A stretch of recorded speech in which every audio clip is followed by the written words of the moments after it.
Hello guys, चलो अब next part start करते हैं. Okay, please keep your logic aside. Warning.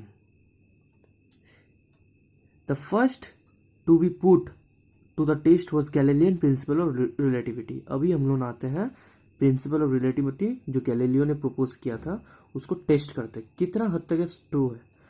Okay, the first to be put to test was Galilean principle of relativity which is known to be applicable only in mechanics. The only division of physics advanced sufficiently by that time. As other branches of physics, in particular optics, electrodynamics, were developing, the natural question arose: does the principle of relativity cover other phenomena as well? If not, then using this phenomenon, one can in principle distinguish the inertial reference frames and try to find a primary or absolute reference frame. मतलब तब बहुत सारे branches physics में side by side develop कर रहे थे, जैसे optics, electrodynamics etcetera. और अगर रिलेटिविटी का principle, Galilean theory of relativity true है तो वो हर एक चीज के लिए ट्रू होगा. अगर मैं कहता हूँ 1+1 2 है तो ये ऑप्टिक्स में भी 1+1 2 होगा, इलेक्ट्रोडायनामिक्स में भी 1+1 2 होगा, और सारे चीज में 1+1 2 होगा, है ना. तो वैसे ही गैलीलियन प्रिंसिपल ऑफ रिलेटिविटी अगर ट्रू है तो सारा का सारा चीज में ट्रू होना चाहिए. तो उन्होंने कहा कि इफ नॉट, अगर ये ट्रू नहीं है, देन यूजिंग दिस फेनोमेनन. अब तुम्हें पता ही होगा ऑप्टिक्स और electrodynamics are non physical, non mechanical phenomenon. Okay, one is based upon light, another is based upon electric and magnetic field.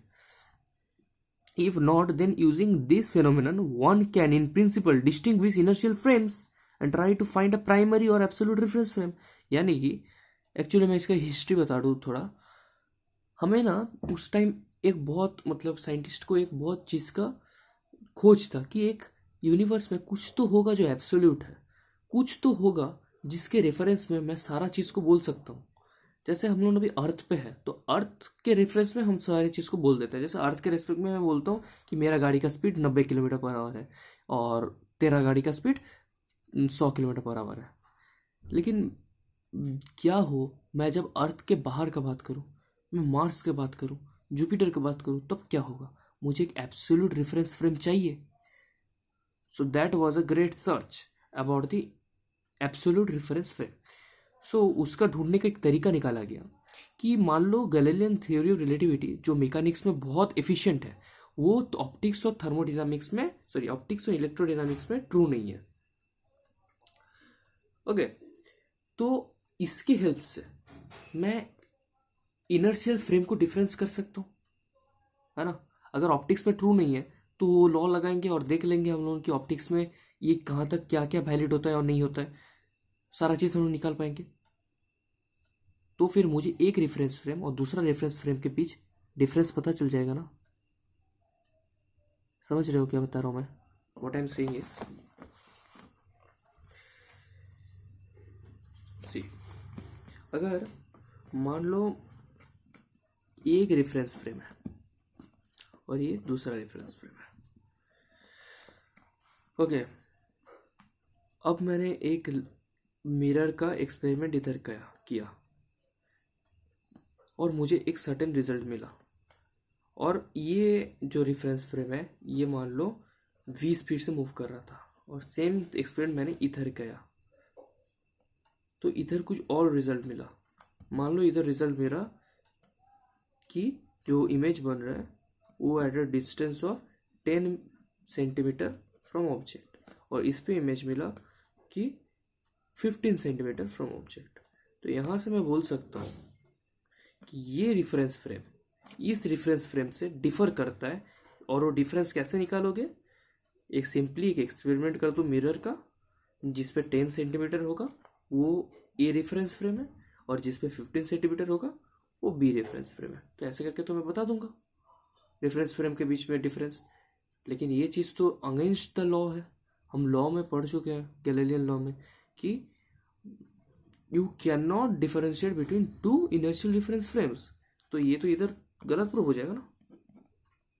तो अब क्या होने वाला है ये देखते हैं.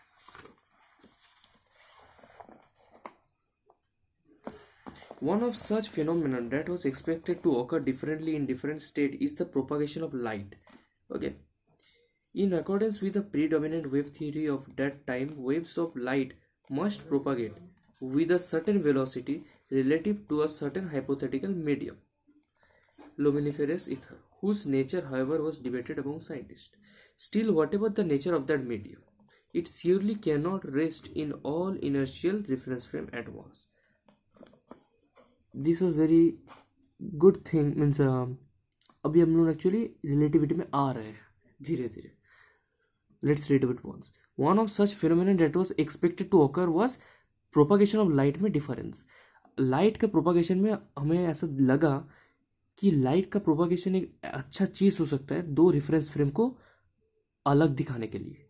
Okay. In accordance with the predominant wave theory of that time, उस टाइम तुम्हें पता है हाइजेंस प्रिंसिपल वो सारा कुछ आ चुका था, तो जो वेव थ्योरी तब डोमिनेंट था उसके वर्चू में light must propagate with a certain velocity relative to certain hypothetical medium. If you don't know this thing, I will recommend you to see my lecture on dual nature of light. उधर मैंने बताया what is light and wave optics में भी. okay. हाँ, wave optics, you must see wave optics first lecture, what is light. There you will see Newton's law on light. Newton said that light is a corpuscular particle which move in certain medium known as luminiferous ether. Okay. Luminiferous ether का एक medium होता है जो eject करता है छोटा छोटा particle, उसको कॉर्पस्कुलर पार्टिकल कहा जाता है, मतलब छोटा पार्टिकल. वो रिस्पॉन्सिबल है लाइट के लिए. तो वही कहा जा रहा है कि तब जो प्रीडोमिनेंट वेव थ्योरी था सर्टेन हाइपोथेटिकल मीडियम, अच्छा I am sorry, Huygens principle तब नहीं था. ओके. तब न्यूटन्स लॉ के बारे में बात चल रहा है. Predominant wave theory of that time, wave of light must propagate with a certain velocity relative to certain hypothetical medium, whose nature, however, was debated among scientists. मतलब बहुत सारे साइंटिस्ट मानते थे हाइपोथेटिकल मीडियम होता है लुमिनिफेरस ईथर कह के, और बहुत सारे साइंटिस्ट मानते थे ऐसा कुछ नहीं होता है. Still, whatever the nature of the medium, it surely cannot rest in all inertial reference frame at once. समझे क्या बोल रहा है? चलो समझते हैं. एक्चुअली इसी चीज के ऊपर बेस्ड होके अपना बहुत इंपॉर्टेंट चीज होने वाला है जो है माइकलसन्स मोरले एक्सपेरिमेंट. तो तब साइंटिस्ट का कहना था कि अगर एक ईथर है जिसका नेचर के बारे में हमें नहीं पता, ओके, नेचर के बारे में नहीं पता, लेकिन मान लो ये एक रेफरेंस फ्रेम है, ये दूसरा रेफरेंस फ्रेम है, ये तीसरा रेफरेंस फ्रेम है. इस रेफरेंस फ्रेम में ये ईथर कुछ और वेलोसिटी कुछ और तरीके से मूव करेगा, इस लुमिनिफेरस में इस रेफरेंस फ्रेम में कुछ और तरीके से मूव करेगा, और इस रेफरेंस फ्रेम में कुछ और तरीके से मूव करेगा. वाई एम सेइंग कुछ और कह के, एक चीज, एक ईथर जो पूरा ब्रह्मांड में फैला हुआ है वो सब मीडियम में सिमिलर बिहेव तो नहीं कर सकता. सेम हर एक जगह पे सेम तो बिहेव नहीं कर सकता. जैसे मान लो पूरा यूनिवर्स में फैला हुआ है तो लुमिनिफेरस ईथर, और ये मान लो सन है. Let's say this is our sun. Okay. And अपना अर्थ ऐसे घूम रहा है इसके चारों ओर. तो अर्थ जब इस पोजीशन पे है, लुमिनिफेरस ईथर ऐसे करके फैला हुआ है पूरे यूनिवर्स में, ठीक है, चारों ओर, और अर्थ जब इस पोजीशन पे है तो अर्थ तो ऐसे करके कंटिन्यूसली इसके चारों ओर मूव कर रहा है ना. लुमिनिफेरस ईथर को भी फिर हम लोग ये भी बोल सकते हैं कि अर्थ और लुमिनिफेरस ईथर में एक रिलेटिव मूवमेंट है. यस. अगर अर्थ ऐसा एक ऑर्बिट में सन के अराउंड घूम रहा है और लुमिनिफेरस ईथर थ्रू आउट यूनिवर्स फैला हुआ है, तो जरूर अर्थ और लुमिनिफेरस ईथर में कभी ना कभी, एटलीस्ट कभी ना कभी पूरे साल में रिलेटिव मोशन तो आएगा ही आएगा. That is what it's saying कि अगर आता है तो हमें रेफरेंस फ्रेम में डिफरेंस मिल जाएगा.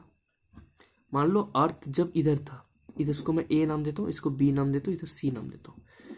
इधर जब था तब लुमिनिफेरस ईथर और अर्थ के बीच का जो रिलेटिव मोशन का डायरेक्शन था वो ऐसा था.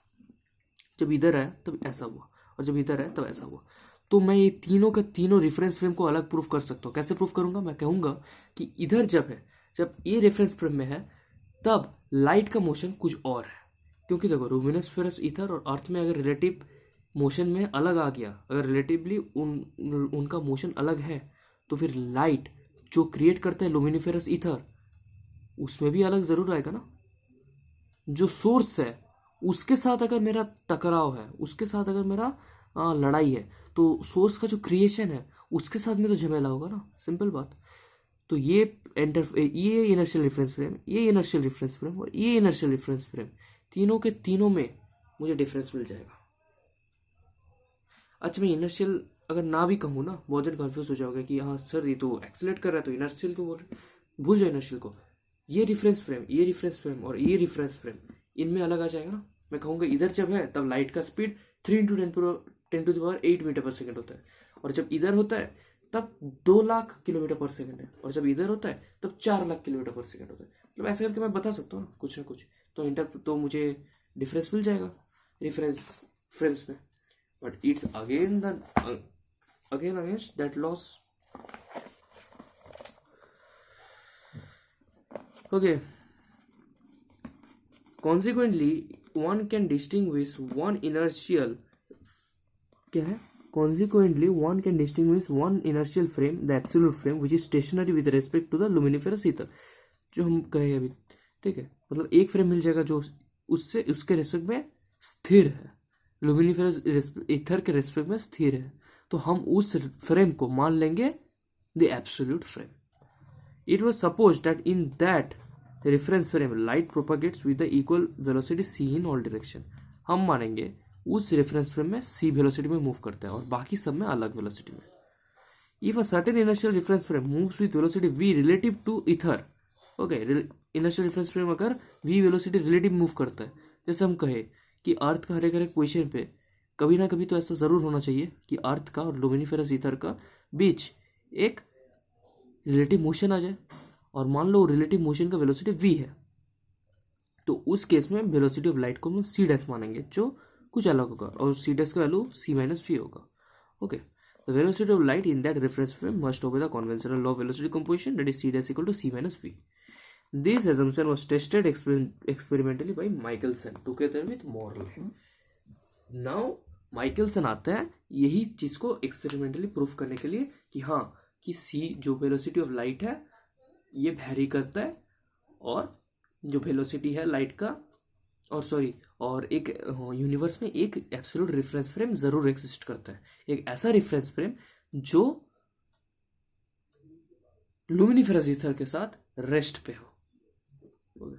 So now we will read Michelson's experiment in next video. So thank you.